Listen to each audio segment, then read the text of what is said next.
Greetings, everyone. Jordan here, your host. And today we have Georgia, our occupational therapist, who started off as a new grad here, and she's been brave enough to join our Behind the Wheel podcast, have a chat with me and share her amazing experiences. But Georgia, welcome. Thank you for having me. Excellent. And thanks for being with us. So occupational therapy, community, obviously here at GenPhysio, we're very passionate about community allied health. That's all that we do and that we specialize in. So we're going to get to understand what a day looks like for you in community as an OT here and what your journey's been like. But what I would like you to get the listeners up to speed with is, how did OT come into your world, and what was that driver for you to say, hey, I really want to work towards having a career in occupational therapy? Yeah, so I think growing up, I knew I always wanted to do something in the health industry. I just wasn't sure what it was, whether it would have been physio or nursing. I just wasn't sure. And then I kind of, at the end of high school, I was kind of looking around and seeing what was out there, and OT actually came up. And then I was talking to my parents about it, and we were discussing how when my granddad had a stroke, he needed an OT for his rehabilitation.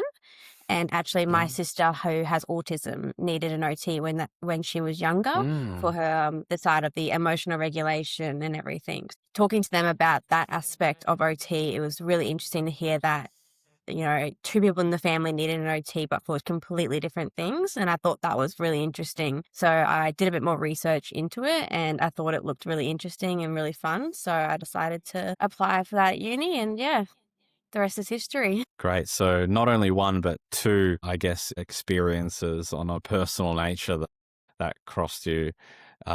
And from two different aspects, from the physical rehabilitation, mobility aspect of OT, but then also the mental, psychosocial component when we're working with kids with autism and younger sibling, older sibling, younger? Older sibling. Older.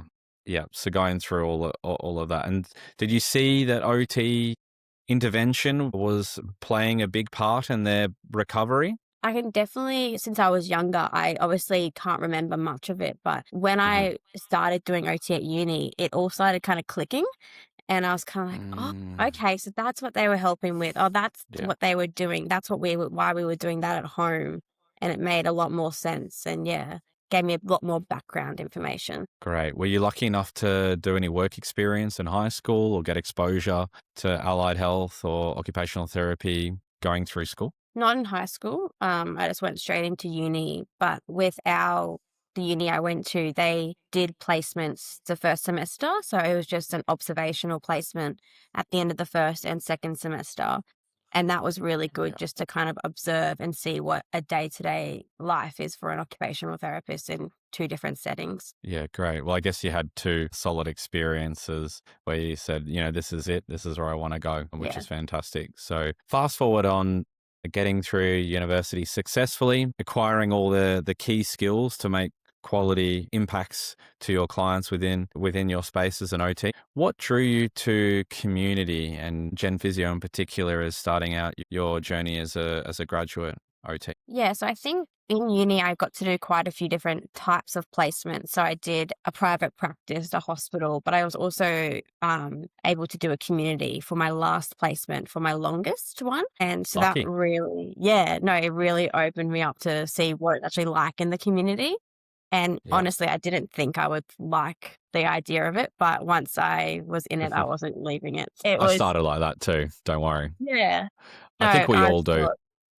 Yeah, it was really interesting. So I thought going into it, I was like, oh, I'm not going to like it at all. But I absolutely loved my last placement, and it was community aged care. And I just seeing the side of things and being able to go into people's homes and knowing I can go into schools for kids. And it was just, there was so much variety in the day, which was really interesting. And no day was ever the same, which was perfect for me. Fantastic. I can speak for most physios, and look, I'm an ancient physio somewhat now of 13 years, but certainly when community was the word brought up, to me, I felt that was working confined to an aged care facility, and it wasn't really home visits and what we do here at GenPhysio. And look, I was something that even I was not aiming towards, but when I got exposure, very luckily as a clinical placement within a community-based setting, was able to do a home visit and see what it's like being in someone else's home and in their environment. And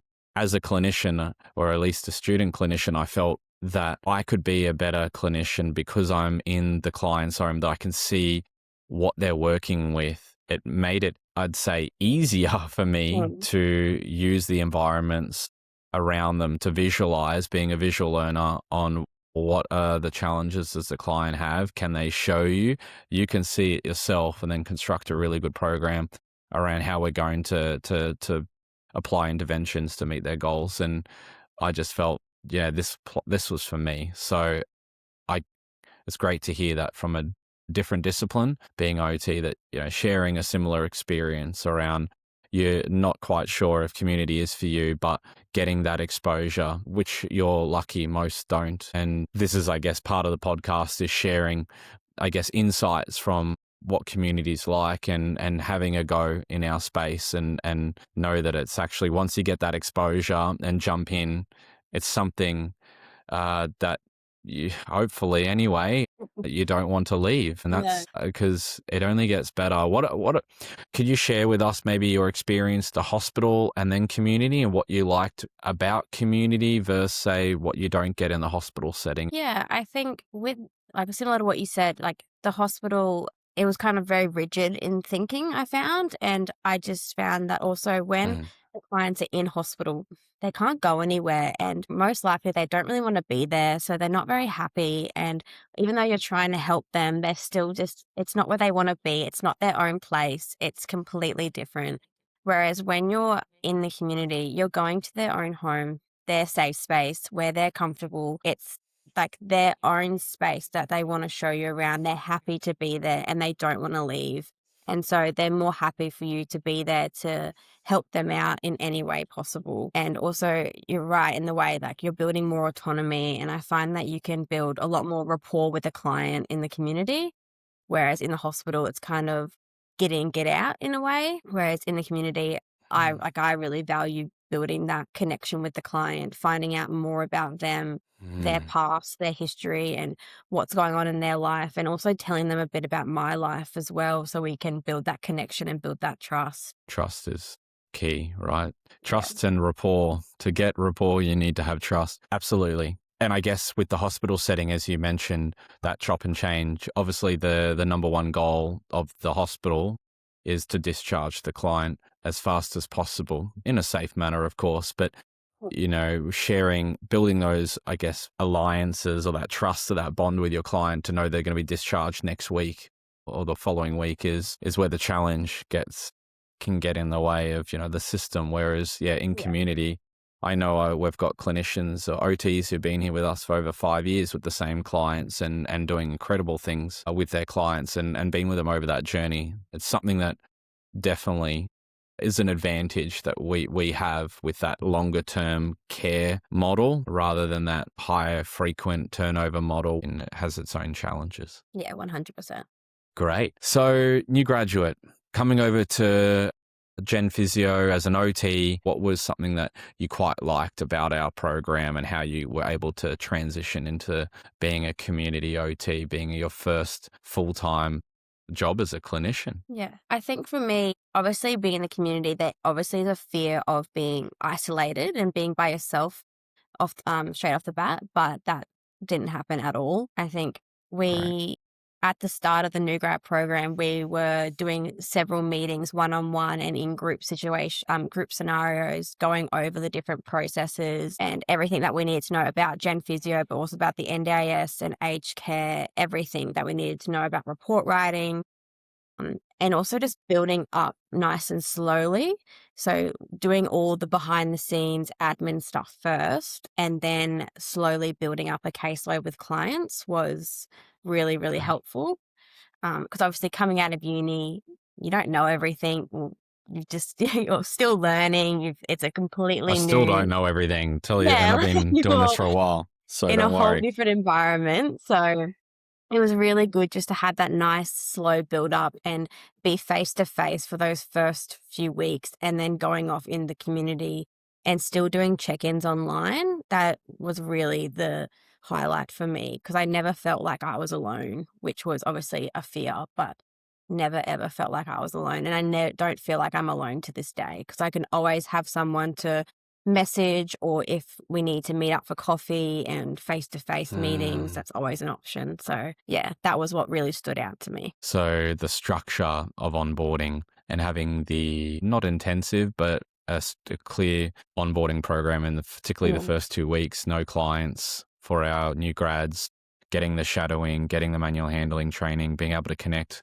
with your peers, get to know your team, and building those core skills outside of client service or delivery, and then having a structured ramp up from there. So we work off a six-week program, and I'm glad to hear that worked quite well. Yeah, no, Always can be I refined, loved but it. No, and I think you're that's right. I didn't mention, but the shadowing of other clinicians was really helpful, because also obviously shadowing other OTs, but I was also able to shadow other disciplines. Like I did a day shadowing a mm, podiatrist, a day shadowing a great. speech pathologist, and a physio was also really helpful Wow. in knowing Yep. what their job is and when I need to maybe do an internal referral Mm, to them, or how I can work with them. So that was really good. fantastic. Benefits of working in a multidisciplinary team, right? And funny enough, OTs are very soon chasing our physio team. I think you're only 3 or 4 team members off overtaking our physio discipline in size and growth, but that's really exciting to see that, we're definitely a lot more than physiotherapy, even though that's our grassroots and where we started. We Mm. know that we're an allied health multidisciplinary team, and working together is really critical. It was really good. I tell you what, it's a big improvement where we were about 4 or 5 years ago. I think it was drop in the deep end and hope you can swim. We're so busy, sort of. We've definitely done a lot of work over that time to have a really structured onboarding. When it comes to uni and supporting real world clinical work, did you feel that your uni time set you up to being I guess, a competent and confident clinician in the community? I think it was definitely good in setting us up to go into the workforce. Definitely Mhm. at the start of uni, the first year is a lot of theory base. And then as you go on, you get more hands on doing some practicals and doing some placements, which is always good. And I do think the placements are what really sets you up to go into work, because Yeah, without that yeah, hands-on experience, you just don't know what it's like, really. That was, I think, doing lots of pracs and placements to get to know the different areas that you can go into is also really beneficial. But yeah, I think uni definitely sets you up well to go into work. fantastic. And if we've got a student OT listening that has been unfortunate to not get a community placement, but is really interested in the community side, do you feel that even without getting exposure, that with the right skills and the right mindset, that they would be able to integrate well into a business like GenPhysio with a good structured onboarding program, and you don't necessarily need to have community experience to feel like you can do well in this role? 100%. I don't think you have Okay. to do a placement in the community setting. Obviously, it would be good to get the exposure, but if you don't, it's not the end of the world. Hmm. Because coming out to the community, when you see the clients, it's all pretty bread and butter OT, Yep. whether it's aged care or pediatrics. It's just getting used to the whole online process and travel, but it's pretty Yep. easy to grasp. Yeah, great. Fantastic. And talking about your day in the life as an OT here, what would you say a typical day would look like for you out in the community or in Yeah, general with us? What could a day look like? every day's different, which is what I love about it. You're not Great. doing the same thing every day. For example, a few Fridays ago, I started the day with seeing a pediatric client. I went to their daycare. We were working Wow. on our emotional regulation skills and our instruction following and attention. So, doing some activities around that. And then I went to another pediatric client at their home, and we were working on some of our handwriting and fine motor strength and hand dexterity. So doing some work with putty and, handwriting sentences, doing some coloring, and then had a break for lunch and then headed off to an aged care equipment trial for someone with Wow. Parkinson's. Yeah. So we really go from one end to the other, which is really cool, because you put one hat on and then take it off and put another hat on, which is really, really interesting. And then obviously heading Right. home that afternoon to finish a report for an aged care client. So Yeah, I love that. And you talked about before variety being important to you. For some clinicians, they want to see, I guess, only one type of client and be super specialized straight out of uni. And then others want a really good exposure and broadness in their role in their day.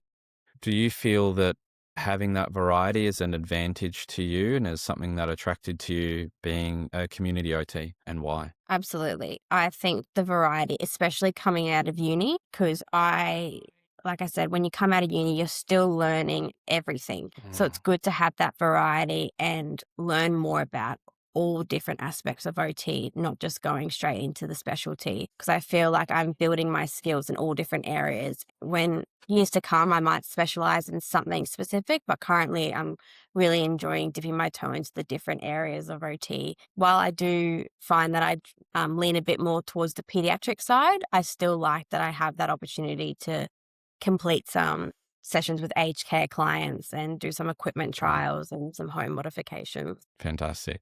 So really a full scope OT or clinician, I like to think, when you're in community, because if we refer back to the hospital or even in an aged care facility, your scope can be quite limited to the environment that you're in and working under, that system. Whereas for us, that variety, but then also being able to use your scope of skills, whether it's, assessment for mobility aids and assistive technology, and whether it's working on the emotional regulation and behavioral side in different community settings, in schools, in childcare centres, Mm. in homes, and we do more than that in pools. You might Yeah. see yourself there. Pretty rare for our OTs to do hydro, but that's usually thrown on to our physios and EPs. But in saying that, that's really great. So that having that exposure and being a more well-rounded OT is important to you. Yeah, absolutely.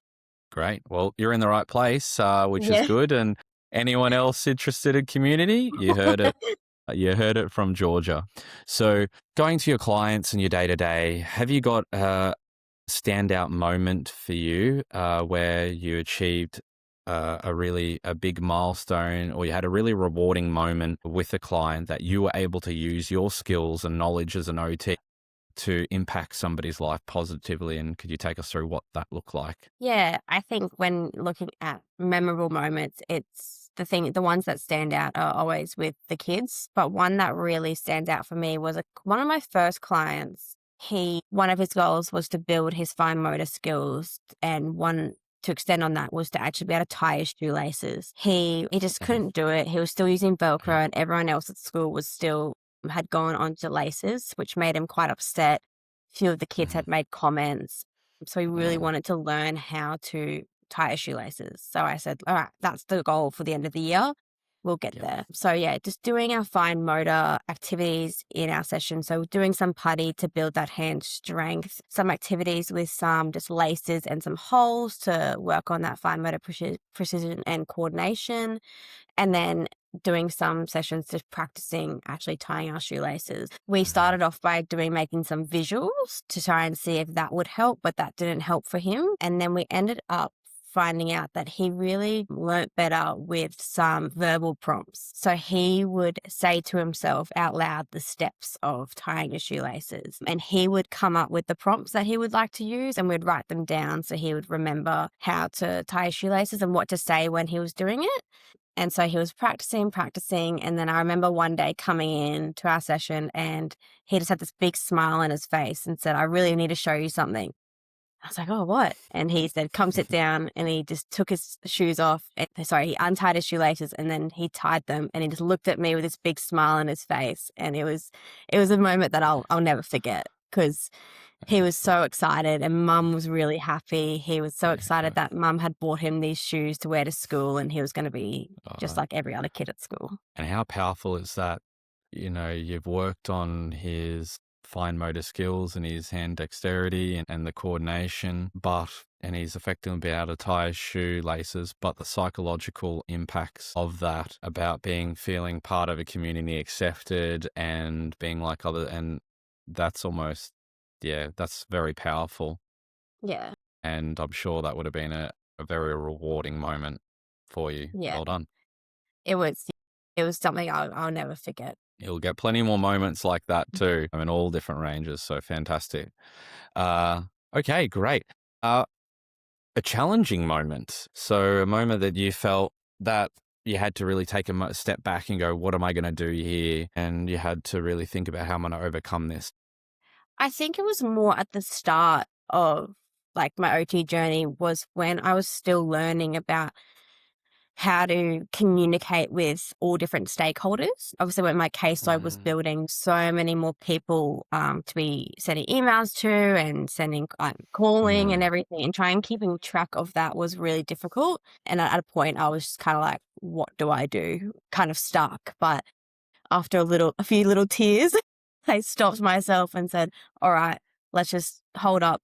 Let's chat to someone about this. So I was talking through it with mm, my supervisor and my team leader at the time. And I yeah, said, I need help. I'm not sure good. how to get on top of this. Can I please have some help? And they were like, yep, sure.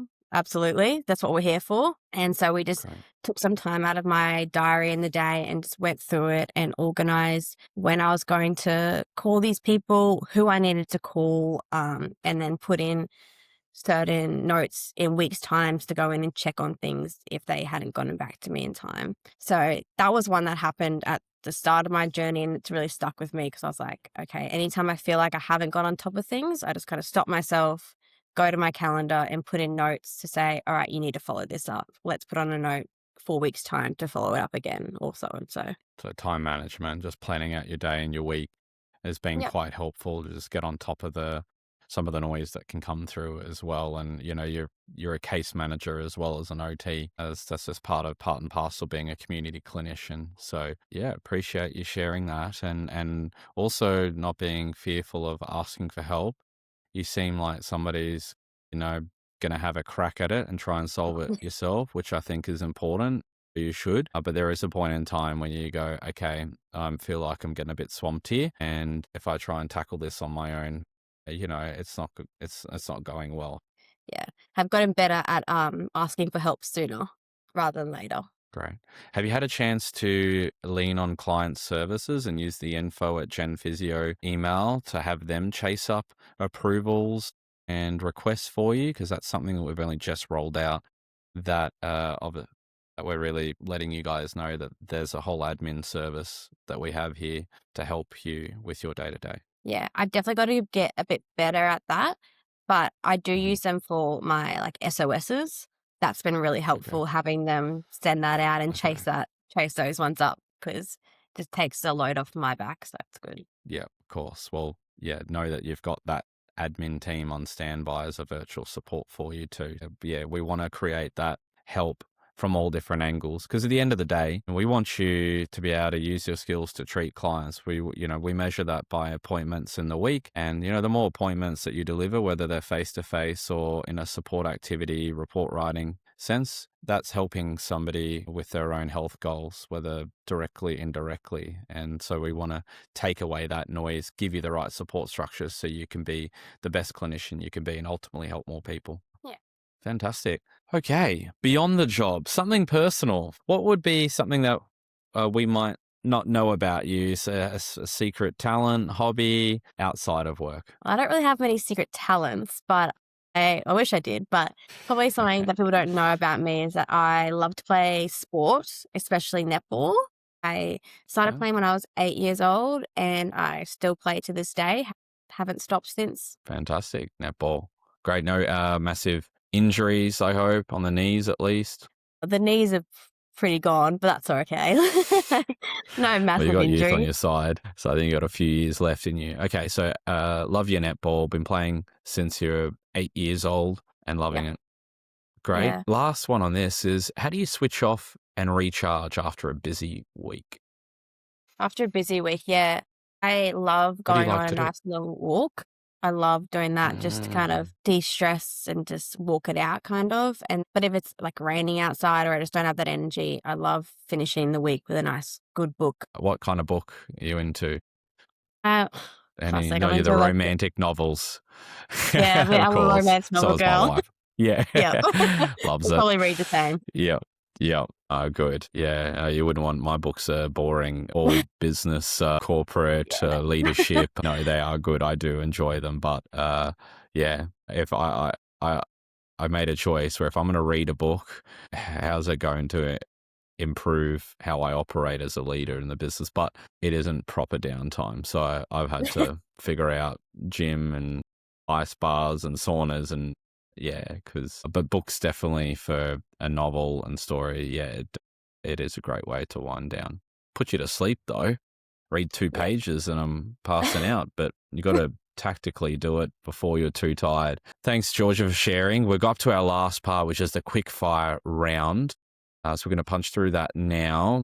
Again, this is highlighting you as behind the wheel, a community clinician here at GenPhysio that's either behind the mic right now or behind the steering wheel of your car, which happens more than behind a mic here. But in saying that, go to lunch during a work day. Have you got a go-to lunch meal prep or place that you like to stop off as a spoil or treat yourself? Honestly, lunch is usually whatever's left over from dinner the night before. I usually use leftovers and pack it up and go with me. But if I'm stopping somewhere to get something, it'll be like sushi, probably. Yeah, sushi's the best. Fast, it's quick. You can Yeah, get what you need. I love that. I don't have to wait till they make something and you can just keep exactly. powering on. So, yeah, I love that. And mum's leftovers is always good too. Yeah. Coffee order. What's your go-to? Do you drink coffee? Yeah, absolutely. Probably Good. about 2 or 3 a day. I'm pretty bad with that, but usually an almond milk cappuccino. Nice. That's a good one. Good flavor. Favorite podcast playlist that you like listening to in the car between clients? Currently, I'm listening to the Hamish and Andy podcast. That's a good one. I started it at the start of the year, so now I'm up to episode 96. So I've got a while to Wow. go. Yeah. Wow. I haven't got into the podcast. I've only heard good things. I heard it's a good laugh. It's really good. Great. Hamish and Andy still leading the way in comedy. So good. A phrase you find yourself saying a lot at work. Have you got a phrase? With a I find with client, with clients, colleagues, in the car if I don't yelling know at, the answer to something, I always say, "Leave it with me." I feel like I leave say it that a with me. lot. I say, "Leave it with me, and I'll get back to you." As long as you follow through on that, Yeah. it will go well. Love it. Okay. And dream holiday destination as a road trip. We're in the car all day. Dream holiday destination as a road trip. If you could go As a anywhere, what would you do? a road trip, maybe just down to Tasmania. As That would you be done really that one, nice. that's a good one. Done that Yeah. twice. Highly recommend. Yeah, I've never been there, so that would be nice. You should. That's 2 weeks. Get a car, drive around. It's the best. Wintertime, wines, food. It's the scenery is next level.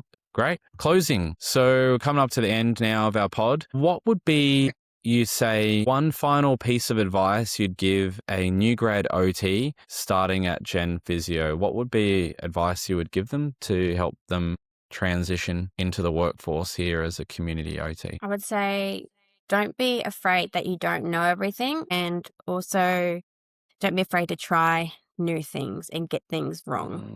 Mm, Because as long as you're willing to learn and learn from those mistakes, you'll be absolutely fine. that's always a good one, particularly in leadership too, or anything in that matter. It's not having a fear of failure, but just knowing it's a learning opportunity rather than failure. That's really critical to actually put yourself outside your comfort zone, have a go. It's a faster way to learn, but also know that if it doesn't go the way you intended, it's okay. It's a learning opportunity, and you'll know for next time, and you build on that. Yeah, absolutely. Love that. Good parting wisdom for us here. Georgia, what excites you the most about the future of OT? I should be asking the questions and giving the queries here. I'm getting lost in translation. It's been a big day here. So last one, I really like this one too. But what excites you most about the future of OT?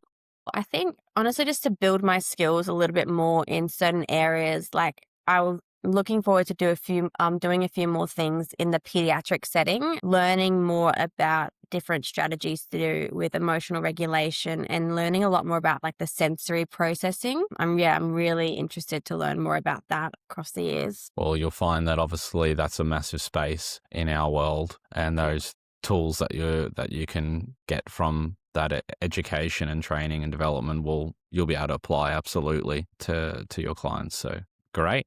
Love that. Well, thank you so much for being on our podcast, and really great to get to know you more personally and professionally, and look forward to seeing you do many great things here in the months and years to come. Yes, thank you for having me. I've enjoyed it. Thank you.